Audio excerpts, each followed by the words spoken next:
right, joining me now is Carson Hardman, who will be fighting May the 28th at XFC 44 against LaRue Burley in the 170-pound semifinal tournament. How are you, sir?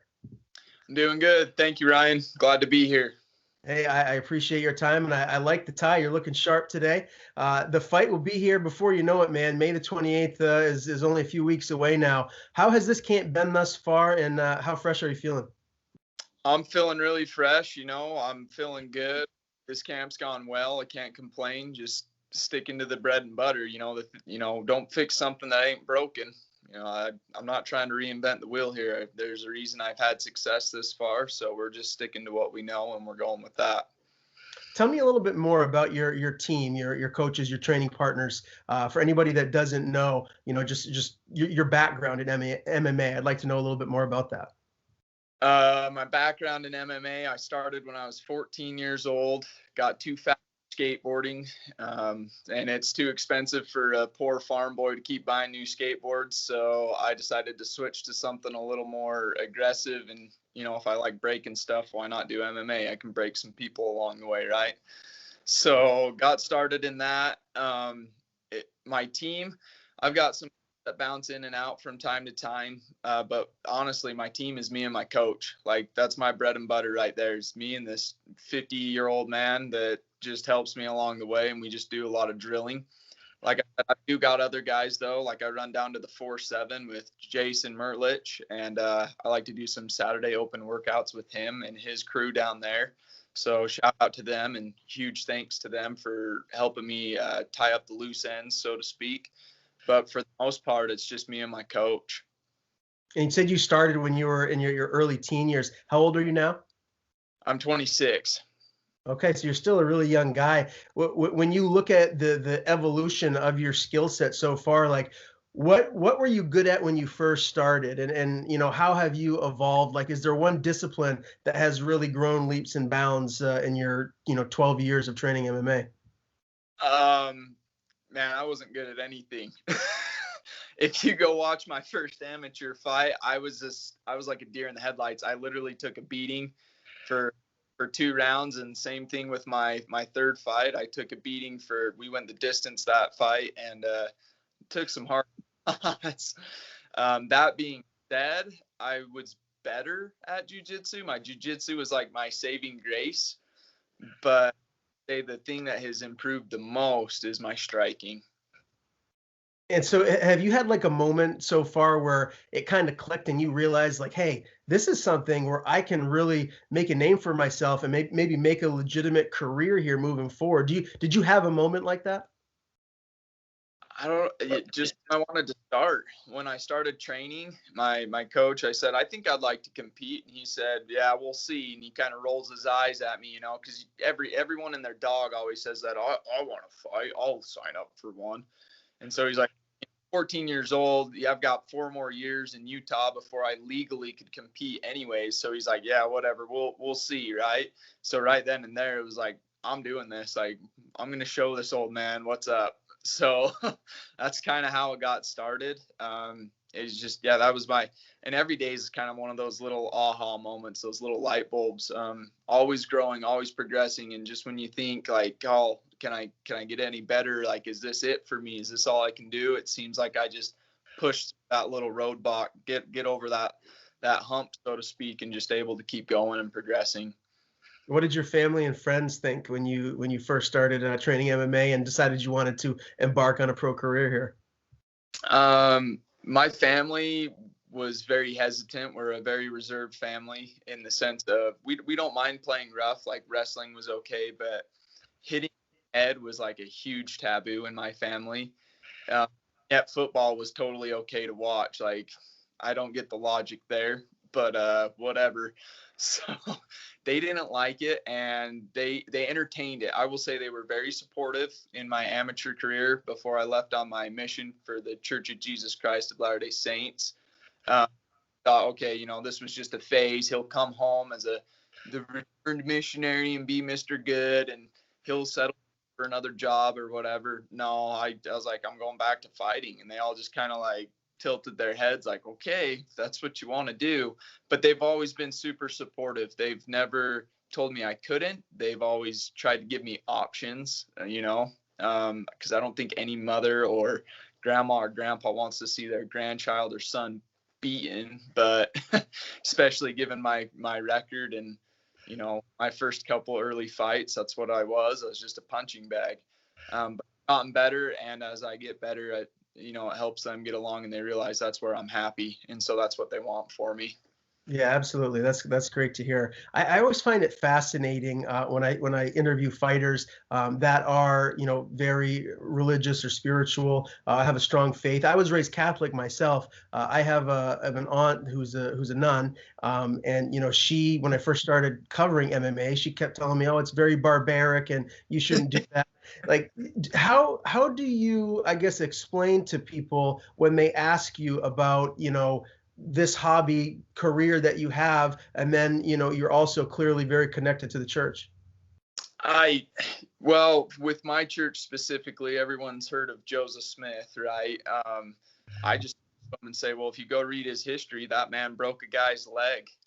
I mean, he did wrestling. He'd break bones all the time. He had no problem playing rough. He was a rough farm boy, and they're a little shocked by that because they didn't know, but that's how I usually say it. I say, look, if my, one of the greatest prophets of my church can do those things, then why can't I? It's legal. So to me, it's not immoral because one of the greatest men I look up to does it. So I'm going to pursue something similar. And I hope that as I gain fame and this and that I can do good things with those, example to others. I'm started up a gym trying to help kids nowadays. I feel like they don't know how to communicate, and so we're trying to instill a program as well as help those who are maybe sick or impaired in some way, and help them to communicate better, help them communicate their feelings. And so things like that, like you can do good with anything. I really believe that God, it's what you use, or a tool is just a tool, and that's what I am. I'm just the tool in God's hands, and whether I choose to be on the good or on the bad, that's just up to me. So Yeah, very well said. I really like what you're doing there, outside of just fighting and making a career in that, really helping the kids that need it, and doing the good things in the community. That's what really truly matters. So tip of the cap to you there, sir. I do want to talk about your most recent fight, 170-pound tournament. You got a big win over Stephen Newell. How important was that for you? Not just to obviously get the win and advance in the tournament, but to really get a round one finish and kind of make a statement for yourself here? it was amazing. It was amazing though, because given my circumstance and my coach's circumstance, my coach still has a full-time job. He works for Frito-Lay. And so he wasn't able to come with me because he wasn't able to get that time off. And so it was huge. Like, it was my first fight without my father figure, my coach, being there for me in person. And so my wife came along, and shout out to Lance from Meridian Sports. Man, he was in my corner as well, but it was huge in the fact that he trusted me. My dad, my father figure, trusted me enough to send me on my way, and then to perform that way was a huge confidence booster for me. So, I mean, in my eyes, the highlight of my career. I've had a lot of cool things happen, but I think the way I won, but mostly because my coach wasn't there, that's what meant the most to me, is I kind of did able to pull through. How were your nerves before the fight, with fighting for a big promotion like XFC and then not having your coach there in your corner? It was rough. It's rough. I'm a wreck every fight though, and there just comes a point in time where you just got to face it. You just face music, so to speak, and you do it. And that's what I knew would happen. I've learned over the years that's just the best way to deal with our fears, is just get them out of the way. You just got to go and perform, trust in what you've done and the knowledge that you have, and just go for it. Yeah. Tell me about the XFC promotion in general, just your take on fighting for them. They really are a promotion that's on the rise. How excited are you to be with them? I think it's awesome. I think it's ironic that here XFC went public. you can own stocks and whatnot in them and participate that way. And I think that's amazing. I think that's a great opportunity to really get people engaged in our sport as we're still growing. And ironically, UFC just went public as well. And so because UFC went public, I think that's just going to make XFC through the roof. I really do. I can't see this promotion not well. I just think it's fantastic. They've been very helpful. They've been very kind and accommodating to anything that I've needed. I can't say enough good things about them. I see bright things in their future. Yeah, me as well. What's that cut like for you to 170? How big do you get? I don't cut. I woke up this morning at 173. So it's rough. Let me tell you, that 3 pounds is really hard. I think I go to the bathroom in the morning and wake up on weight. Wow. So have you considered maybe like as your career progresses, going down and fighting at lightweight? No. I'm not a proponent of cutting weight. I just don't see the purpose of it. I understand the meaning behind it, but I think the health drawbacks and listening to even some of the bigger names, like even Daniel Cormier, DC, he's even come out and said like it sucked, said how malnutritioned he was, and I just tilt my head and think, God, is the money worth, potentially shaving off a few years of your life, with family or friends or this and that. It could be. It obviously was for DC. It obviously is for John Jones and all those other guys that cut weight. But I don't know, just me in my mind, I know I function well at 170. I do very well. There's been other people who do great by moving up a weight class and fighting around their own walk around weight. And I just think that's healthier for the human body. Yeah, I don't think you're going to find too many people that will disagree with you on the health of the human body. Cutting weight is brutal. Let's talk about this matchup. LaRue Burley, he's 10-4. He's coming off a round 3 guillotine choke over Alex Sanchez. When you look at this matchup stylistically, how do you think it favors you? I don't know if it favors or disfavors. I don't know how you put that. It just is what it is. You're just going out there and you're doing your game plan. If your strategy is right, I think beat anyone, and you have that. There's a reason it's called a boxer's chance. Same in LaRue's case in his last fight, he submitted a guy. Same thing. I mean, at any point in time, Sanchez could have turned that fight around, and I reckon that in this fight coming up, I don't think it's a matter of having a favor or an advantage. It's just who trained right, who trains properly, who has the warrior mentality. At the end of the day, it's kill or be killed, and I know that's my mentality. I go in there every time. I don't plan on it going to the judges. Game plan. I'm finishing you, whether that's a submission or a knockout. It's coming. Without giving away your game plan, when you just look at him, as an opponent, like, do you feel there's a glaring weakness that you might be able to take advantage of in this fight?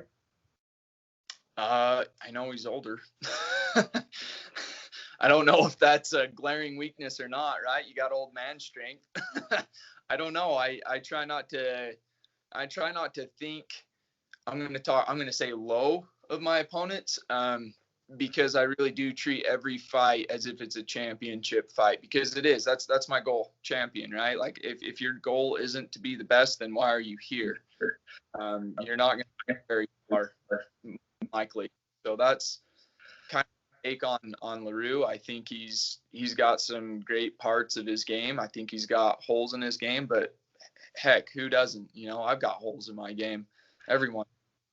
So I just finished interviewing Bobby Nash, who's in this very tournament earlier today. When I asked him who he expects to meet in the finals, he said he thinks you're going to get a win here. How does that make you feel?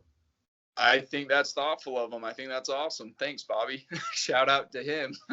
I see him. I really do. Or whoever wins that next fight. I expect to see him there, though. I won't lie. If I had to make a guess, I'd put my money on Bobby. And I think that's the fight to make. I think that's, from what I've seen on social media and from what everyone tells me, that's the fight they want. So hopefully it goes through. And how would that fight end? hopefully me as the champ, of course. I mean, that's, like I said, if you're not here to be the best, then what are you here for? So, I mean, who knows? So many things can happen. Bobby's he's been to UFC. I mean, yeah, he dropped out, but that doesn't mean anything. Maybe he just had a rough little patch in his training for those few years, you know? Who's to say? I wasn't there, but I'm here now and I'm ready.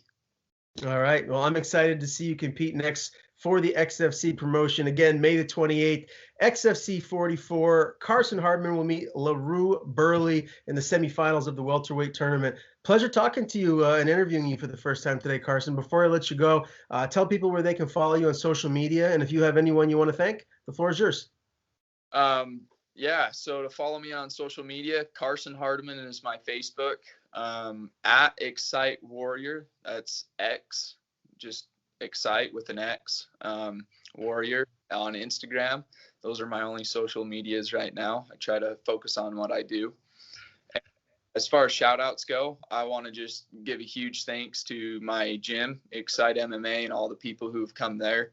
That's another for me, is go to Excite MMA, the gym, Instagram or Facebook page, and follow that. That helps me a huge amount in my career and just supporting me and my family. And Jordan Goodsell, my nutritionist, huge shout out to him too. I appreciate all that he's done and helped me keep my body healthy and in tip top shape as far as that goes.